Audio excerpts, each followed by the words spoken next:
getting some mackies with my dad. Yeah. Dad? Yo. Yeah. Whew, what? Hey, yo!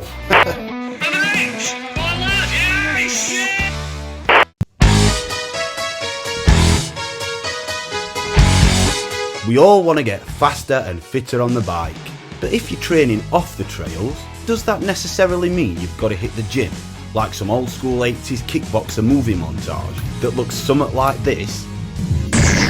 No, because these days we've got more of these.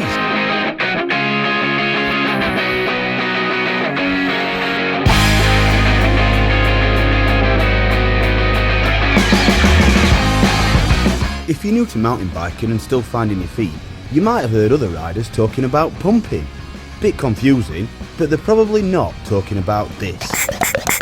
Pumping is a useful tool for any mountain biker, and practicing at a pump track is massively overlooked as just something to do with the kids or for those that have BMXs.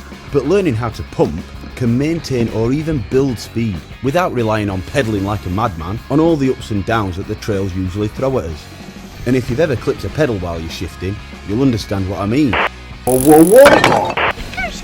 So anyway, how do you actually pump? The best way is to start small.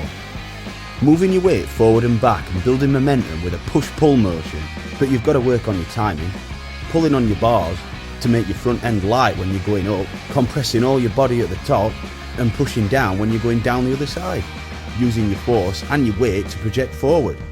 And then just repeat about 1,000,000 times. Still wondering what this has got to do with mountain biking? Here you go then. Out of the few races I've done with some of my bike mates over the last few years, they were mainly enduros, but one that I enjoyed the most, and being lucky enough to get in a few times, is considered a downhill. Pete's Steel City downhill to be exact, and a good example why pumping is important to mountain bikers. Back in 2018 I rolled down start ramp and my chain came straight off, and I had to coast the whole thing. The bottom half was pathetic, but top section weren't too bad, and that were pretty much down to pumping, so I've decided to do it again. Now this might be easy for some, but to me it were a pretty big challenge, seeing as though there's 2 gap jumps you've got to hit in this top section as well. And yeah, I know gravity's a bit more on my side than on a flat pump track, but this trail's not known for being that steep, and it's not in a straight line. So with the twists and turns, sometimes you're having to brake, which would usually mean you'd start to pedal to build your speed back up, or of course, pump.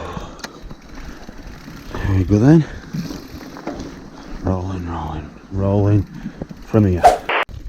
I've got one camera on my feet and I've got one camera on my chest, so you can see where I'm going and prove that I'm not using my pedals. Although there's some places I feel like I need to brake before a burn, I can still build up more speed by pumping when I'm lining up for each jump.